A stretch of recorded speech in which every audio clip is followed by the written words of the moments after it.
From the Fox Studios in downtown Panama City, it's News View with Lee Sullivan. Let's talk about your endangered freedoms. News and views with an attitude. Good evening, it's News View. Happy Memorial Day. Have the opportunity to visit with Ron Hart, syndicated columnist, author, and Fox News View contributor. He was kind enough to start his Memorial weekend with me and finishing it with me. And if you get a chance, there's no such thing as a pretty good alligator wrestler. You will enjoy it. I'm serious. It will bring a smile to your face and a thought to your mind. So, Memorial Day and all the things that go along with it, with, of course, the exception of Hussein not going to Arlington. Exactly. Thank you for your service, by the way. No. Good. Yeah. Good to go. Thank you. Yeah, but yeah, he didn't go there. It's just, I think it's unprecedented. I think it is unprecedented too.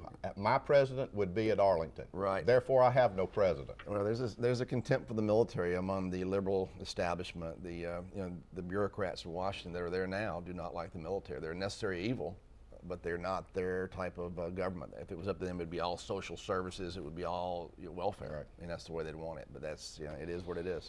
Well, that doesn't go far afield from this last puking exercise that they took on with the two presidentes, Presidente Hussein and Presidente Calderon from Mexico, who was invited to the White House for tacos and then to speak to a joint session of the Congress where he and the president agreed that crap on Arizona, we're all for Mexico, and gets a standing ovation from the Democrats. Unbelievable, yeah. Well, Obama and Calderon have a lot in common. They both govern and preside over 30 million Mexicans. So they have that in common. They're both left-handed. A couple other things, socialist, corrupt governments that they're trying to run at the end of the day. But well said. I love that. Well, at the White House, I missed that. That's very good. It wasn't in the column.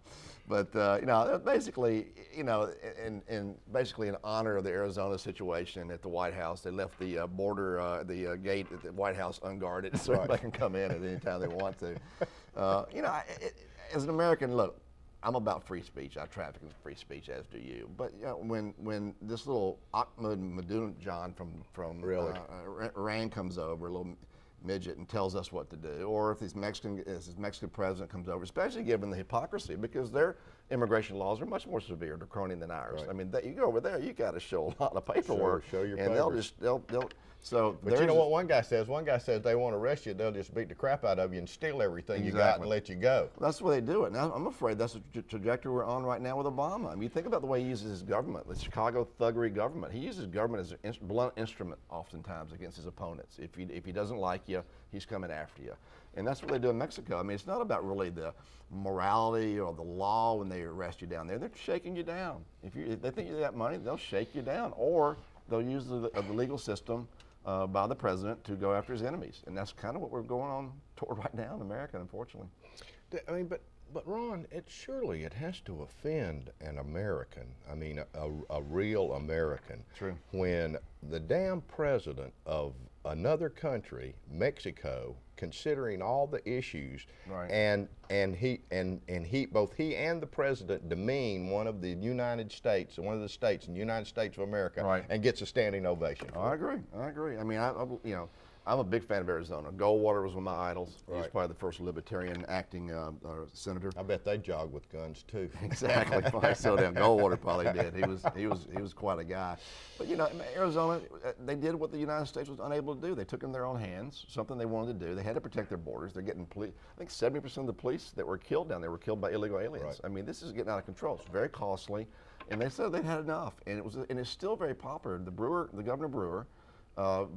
Got this thing passed. It still has 70% approval in there, and I think it's like 62% among Hispanics. Right. They're for it as well. Right. We can't afford, we're not a welfare state. We can't have the whole world come here and it costs us $9,000 or $10,000 per kid in a school, and for free. They don't pay taxes. They send all the money back home. We've had it. We're done with it. And I'm glad to see Americans, and it's started by Arizona, and it'll be adopted by other people. Other states will come up with it as well. They have to secure their land, because this is costing people money. The average immigrant family, illegal immigrant family, no matter what nation they're from, comes to a city, and each kid's $9,000 or $10,000. They have a lot of kids, by the way. I don't know if you've noticed. Right. A lot of kids. I have noticed. Yeah, and which is why they've moved up to second in the right. minority profile. And it's a compounding situation. You keep having babies. Two people marry, and then they have 4 kids, and they have 4 kids. It's a very powerful compounding element of a population. I think they're 13% of the population now. I think African Americans are around 12, right. And they're going to go. They'll grow faster than the African American population. So, and everybody's fighting for them. The reason everybody's being so gentle toward them, even the Republicans, they didn't pass any. I know. Well, how hypocritical has McCain been? I know. Their policy was no one left behind. Yeah. I mean, that's the policy. It's the basic policy of fear that they're going to be a bloating bot. And what Obama has done with Acorn, and will have to continue to do to get elected, is manufacture votes and manufacture voters. And Acorn did that for him. I mean, I'm sure, my gut tells me, and I have no proof, I'm going to say that, my gut tells me Acorn probably produced 3 to 4 times as many votes as they actually had voters. I mean, they're willing to do a lot of things other people wouldn't do at the polls, and that was the way they lived their life. And if they don't, they got to replicate those people in November of 2012 when he runs again. He's looking to do that. I tell you, Arizona, I think they did it. I think they did it well. I have been disappointed in the Republicans. I've been disgusted with the Democrats. I keep looking for somebody that will do what they speak. Yeah. Obama did send 1,200 troops down there to Arizona. Yeah, but specifically said that they wouldn't have anything to do with illegal immigration. Right. They're probably going to be down there to arrest the Arizona police for profiling. That's probably what they're down there for. I mean, Eric Holder and these guys, right? Everything's about race. They wake up in the morning thinking about race, and they go to bed at night thinking about race. And some sort of civil rights battles of the 60s they just felt that was unresolved. They have to fight. Well, when we come back, I want to talk about Holder and the Democrats and who reads laws and who